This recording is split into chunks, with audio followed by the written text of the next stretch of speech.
This is an overview of the version 2.24 JOM-Assist tool. The tool is designed to help DEs identify AEs and ERB reviewers. While we do have a Scholar One system that can help in this very task, the challenge we face with that system is the proliferation of keywords. That is, each individual that registers as an author or reviewer in Scholar One is asked to declare keywords, and keywords not yet in the system are continuously added. That can allow for specificity but can also create a great deal of confusion, particularly when the same concepts are captured in only nominally different terms. The JOM-Assist tool gives a DE access to such a keyword search but also allows searches that involve wildcards. It also allows for searches across intelligently contained distinctions and methodological expertise as well as departmental affiliations, among other details such as workload that can be relevant to AE and ERB selections. The first thing we are going to focus on is the left section of the interface. In this section, a DE can toggle between an AE or ERB search. While an SSRB search option is also available, we won't focus on that in this review since SSRB members are only rarely involved in reviews and only used in consultation with EICs. Let's demonstrate how a search might proceed. Imagine that a DE has been asked to handle the review of a paper that deals with supplier and buyer relationships or the automotive industry. These are clearly topics, not methods, so it could be useful to look into the large and growing set of contextual keywords that the Scholar One system has collected. In the JOM-Assist tool, we've limited it to only items that occur at least a few times among AE and ERB members. It's still pretty long. As I scroll down, I can identify terms such as automotive industry. Selecting that term, I'm being told that there are a couple of AEs who have specified expertise in the automotive industry at some point in their career on Scholar One. If I don't believe that's enough for me to make an informed choice, I can try an alternative set of criteria. I could rationalize that this is truly more of a buyer-supply relationship paper. So I can look for a keyword such as that. And there it is. Selecting that term instead, I get a greater number of hits. I have almost 30 individuals who are AEs, who have at one point mentioned that in Scholar One as a critical keyword describing their expertise. Let's say that the paper also relies on a variety of research methods. One of them is action research. If I select the methods toggle in another criteria row, I can scroll down a list of Scholar One's methods keywords and find the term action research right at the top. I might select that. Note that this methods and topic split is not made explicit in Scholar One, but is in the JOM-Assist tool. Now I see that several individuals have met both the criteria of listing buyer-supply relationships and action research in their Scholar One profiles. Now I might just be curious as to how many reviewers also meet these two criteria. Toggling from the AE search to the ERB reviewer search, I find one individual that has both. There are many that meet just one of these criteria. I might wonder if those who list just one of these terms are predominantly listing action research, or whether they are typically listing buyer-supplier relationships.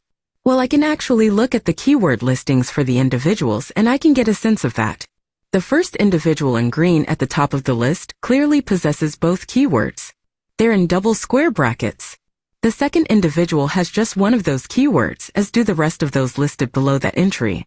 Now there's nothing really distinguishing these individuals by virtue of their current scores, but I could change that a couple of ways. I could, for example, reduce the weight that I have assigned to action research. Maybe it's only one of several methods being used in the paper, so it might not be as relevant a criteria for AE identification as is contextual knowledge.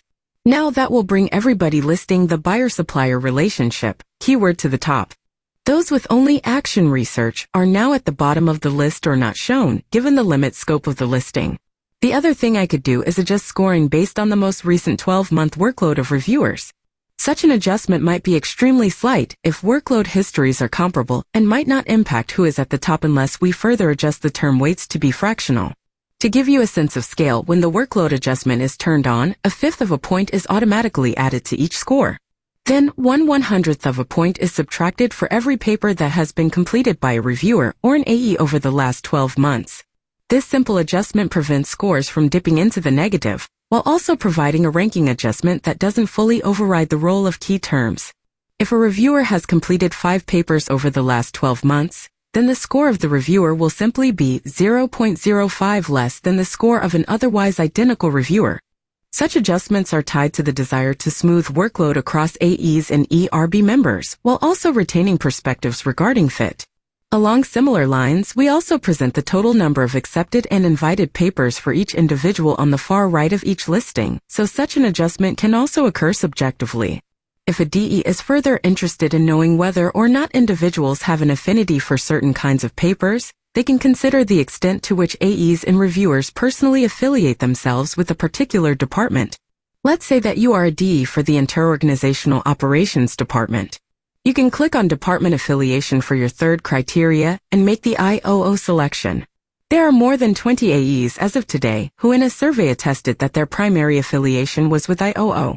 These same individuals have secondary and tertiary affiliations with other departments, and there are many AEs that have a secondary affiliation with IOO. The higher rank the affiliation, the larger the impact on the score.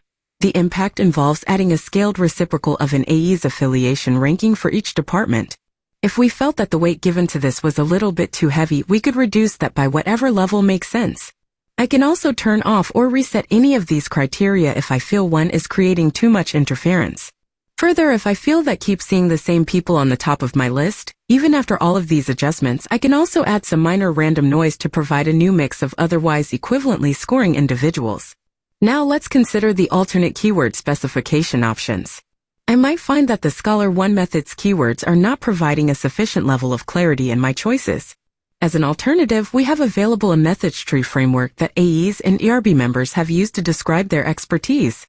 These are not comprehensive, but hopefully representative of the various data collection and data analysis methods that we see in JOM. If I select the methods tree as one of the criteria for identifying AEs, then I have a similar option of selecting such methodological aspects as active, participatory, primary data collection. Now individuals who have attested to that in our review team survey rise to the top. If I feel that the methods tree's classification doesn't allow nuances in methods expertise, I can also still include terms such as action within a wildcard field. Maybe I need to include that as well as some reference to continuous improvement if that is an important topical theme in their work. I might type both action and at least a part of the term continuous improvement, separated by commas in this field. Again, adjustments to the listing of recommended reviewers and AEs might be modest or substantial depending on the case. Now, if I want to keep track of some of the individuals that I've seen in my search, I can also do that. I just place my cursor or select the cell with the name of the individual of interest, and then I click on the button Copy Selected to Notes. On the right panel, I now have not only the individual's name, but also the list of keywords. I can edit that note manually or expand my view of the formula bar to actually see the full set of keywords from Scholar 1 associated with the individual, as well as what items made them relevant in the search process. The email of the individual is also recorded, so I can reach out to them directly with a personal invite or query if interested. Similarly, I can do that for some of the ERB reviewers that I might have identified. I might record notes on a couple in case the first one is too busy to take on this particular work. Maybe they have something else going on that we don't know about. On the right side, there is also some dedicated space for a DE to just take their own notes on what they have learned. Since AEs and ERB members can change slightly throughout the year, along with their 12-month workload numbers, updates providing the most recent information are available through the Update Review Board button. We'll try to make sure that the most recent information is posted monthly. We maintain a Google Sheet with such information that this tool pulls from. As we consider additional opportunities to improve this tool, we will also continue to post the latest version on the DE login page of www.jom-hub.com. If you have any questions or future suggestions, please feel free to reach out to us.